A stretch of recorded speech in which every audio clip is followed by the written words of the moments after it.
This is Abe Friedtanzer from Awards Buzz. Very excited to be speaking with Phedon Papamichael about A Complete Unknown. How are you today? I'm very good. Thank you for having me on. Of course. I know that, like many others, you've worked with James Mangold for a number of films now, including Walk the Line, which obviously has some story overlap with this film, at least with the characters. What kind of relationship have you built with him over the years? I mean, Jim, it's our sixth movie, sixth feature film together. Walk the Line being one of the highlights of my career. I discovered that it's a very special and very amazing thing to cover an artist, a musician. It really the harmony between visual storytelling and telling a musical career like that, like Cash and Dylan, are very special moments. I feel very privileged to have been able to do Johnny Cash and Bob Dylan. That's amazing.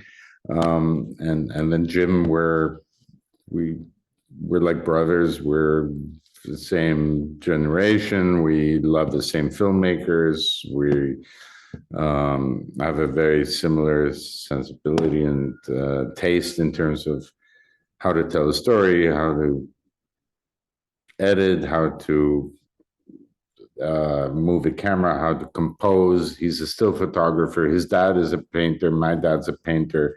Uh, so yeah, it was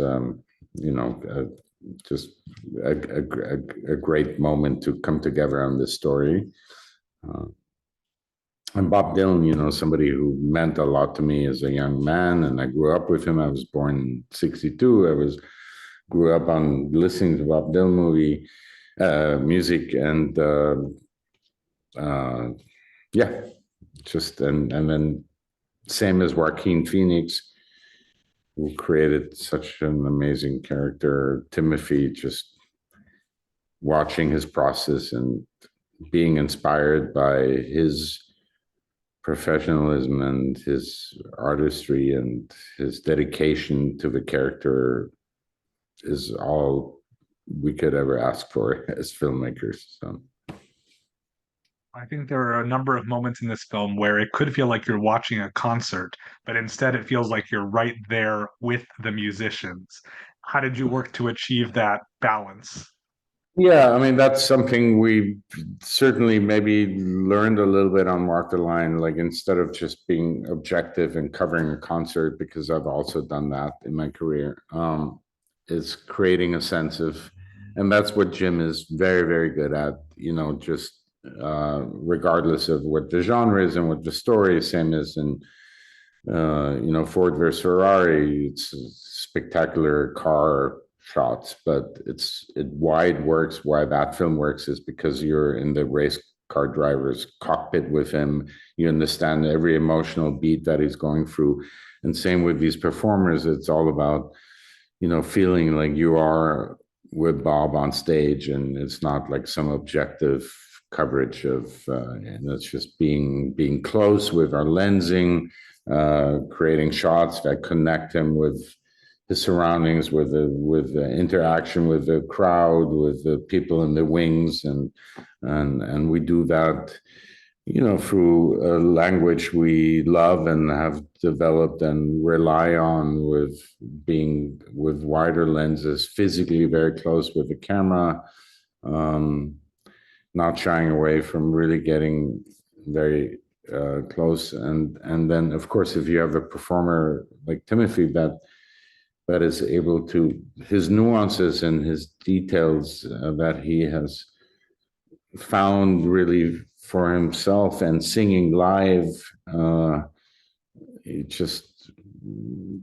kind of tells you where you need to be and what you need to do with the camera, and then really just not getting in the way with technical aspects of what a film brings, but just allowing the performers to discover their space and us to discover what they're doing, and feeling where the camera should go. And we have a fantastic operator with Scott Sakamoto, is incredible cameraman in his own right, and did Maestro and The Star is Born, and is also a very instinctive camera operator. And just letting everybody create this dance of um, reacting. Yeah. I mean, when we do even traditional scenes, not stage scenes, it's Timothy, let's say his apartment, which is one of the few set builds that we had on the set, on the movie, because it's really a location movie where we recreated West the village in Hoboken in New Jersey, and but like his apartment was reconstructed very much based on a lookbook and still photographs that we had from the time, and it's pretty well documented. But even Timmy coming into the space and checking out his kitchen and the faucet works and his espresso machine and his record player and his fireplace with all the little schnick-schnacks and like the same artwork. And we never really knew, like he would wander the set and sit on an armchair and then get up and then sit, or during the blocking on the second rehearsal he would do the same scene like from bed, leaning against a wall and picking up his guitar, and us also very much just being reactive to that. And that's very much a process, and that we apply to every time we make a movie. I mean, we are very conscious of our framing and our compositions and our camera moves, not drawing attention to them, but also we like to create shots by moving the actors and blocking it and creating close-ups, not by cutting to a close-up, but to having somebody walk into something tighter, then turning and creating an over the shoulder, and then that other person leaves, and then we have left with a single that, and we used a lot of these slider moves, and then find like an intimate close-up again. Then he walks off and becomes a master again. So it's sort of that, which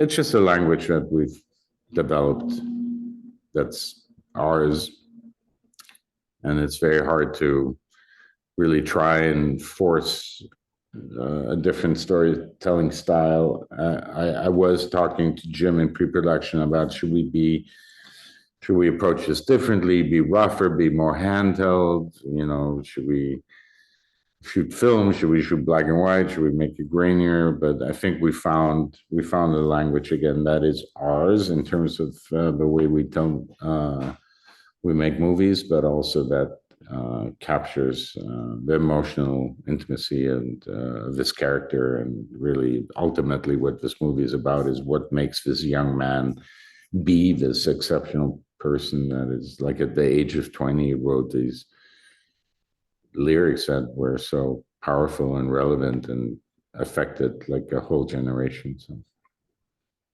I know that you've been working with James for more than 2 decades. I assume technology has yeah. obviously evolved in that time. Is there any specific thing in terms of camera or lens that you used on this film that, you hadn't used before in your collaborations? Yeah, this is a whole new combo package for me. It's the first time I used a Sony Venice 2. I had discovered the Sony cameras on a commercial I did earlier, and I realized that they really, you can rate them at a very high sensitivity. So I was testing them in pre-production at what we call native rating of 3,200, but pushed it to 6,400 ASA, 12,800. And I realized they really don't have a lot of noise or grain that's significant in a bad way. And then in conjunction with that, I reapproached Dan Sasaki at Panavision, who is kind of a lens guru who customizes and builds lenses that he did for us on Ford versus Ferrari. It's the first time that he expanded anamorphic lenses to cover the LF, the area left camera. And they were prototypes, and they had a beautiful flawed quality to them. In the meantime, they've perfected sort of that technique of expanding the lenses, and as we experienced on a small movie that we did in between Indiana Jones, that it became really good at it. It kind of looked clean, and that whole experience of doing this, this franchise formula that we respected and very much also embraced of continuing. We really embraced sort of the liberty of doing a smaller movie that's more kind of our film and in our normal realm of what we like to do. And I went to Dan and I said, I want lenses that are not so perfect, and I want to use older glass. I'm looking for more specular flaring, again, like on Walk the Line, where he developed like special flare filters for me. I said I want something that has that quality, and he built a hybrid lens that we have series 1 of 1 on this, which is very old front element glass, B series and C series Panavision anamorphics with different mechanics that are more like T series, so it allows us that close focus that Jim really loves, because we like to physically be like and create that intimacy with the performer.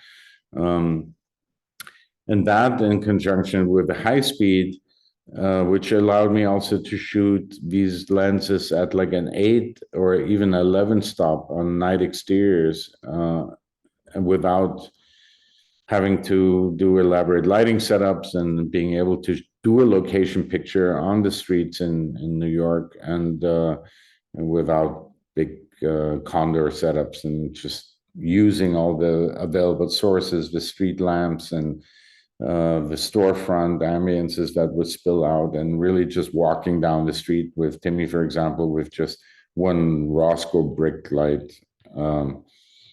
And I'm using these little faders where I'm just augment things in a very minimal way, because I really like the natural lighting approach and the logical lighting approach. Now this movie, maybe I wanted it darker and a bit not stylized, but a little moodier, obviously, than Indiana Jones. So, and we were definitely embracing going that direction. But it's still, a traditionally shot Hollywood movie, let's say, but it does capture, I think, the world in the 60s, also by creating a lot that lookup table that I used references from. We looked at, there's a lot of still photography work from Eggleston, and that really looks like Kodachrome photography, and in terms of contrast and saturations. And that's a lot I created also for the movie. And we followed it all the way through into post-production.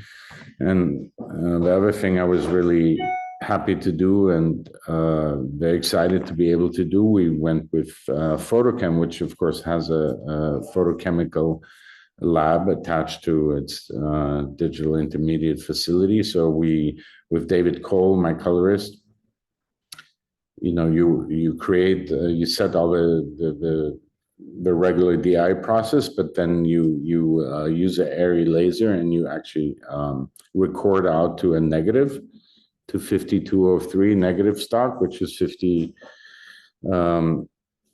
ASA stock, and then you import it back into the digital intermediate. And so you're not creating like a fake, by film emulation look, which you can do with live grain, and there are many very advanced tools to do that, but you're actually going to an analog intermediate.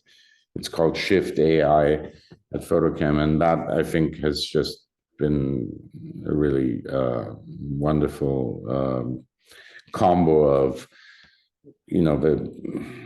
creating a film look, which is actually a film look because you are going to a negative, but also taking advantage of the technology and being able to use these very sensitive cameras and allowing me to work with all the LED technology and low light levels. I mean, that really, like, even the actors perceive it. It's like they don't feel like they're on a movie set, like the clubs, it's all just practicals and actual little stage lights of the period, and really embracing just using those, and taking advantage of the speed of a camera, but that in combo with the old glass and with the analog intermediate is really, I think, just it's nice when you think of, you plan something like that in pre-production, and then, now having completed the film and the post-production on it, and just going like that really worked out well, exactly the way I was hoping for it to work out.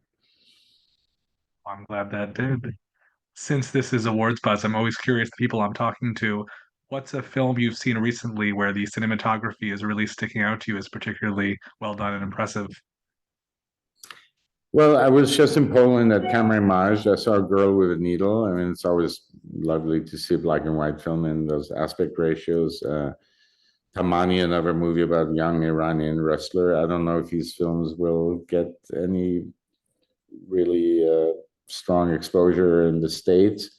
I saw The Brutalist, Vista Vision. I saw, uh, well, I was talking to Ed Lachman about Maria, which was interesting because, talking about shooting digital and film, he shot on film, but he was saying, this film stocks now have the grain is so controlled with the T-grain technology, and that he actually also adds live grain and enhances the grain in his digital intermediate. So that made me kind of feel good. But yeah, I saw Honor, which was shot on film.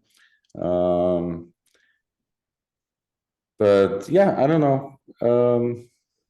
Still trying to catch up on a lot of things. Been on the road myself a lot, shooting.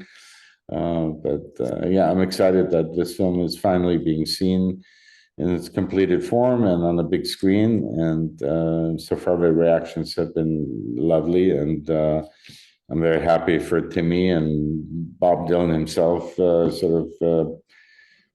Blurred out something yesterday. It's nice to have his approval, and I think we're all very excited. And the actors were just amazing. I mean, Ed Norton and Barbara and Elle, but like everybody performing live, it's just was quite an experience for the entire, technical team. Also, like everybody feels so inspired to, capture these performances, and embrace the dedication. And Timmy is such an dedicated. I mean, he's young even in real life. He portrays somebody who's younger than him, but he's, himself, I think, just 27. And to see somebody so professional, and and the love for his craft, and it affects every department, and wardrobe and set dressing, and everybody wants to bring all the elements to it and just make it as real as possible for him, and to try and inspire him. And I think we had a great harmony in this movie. Absolutely. Well, thank you so much for taking some time to talk about it with me, and wish you best of luck as it rolls out. Thanks, Abe.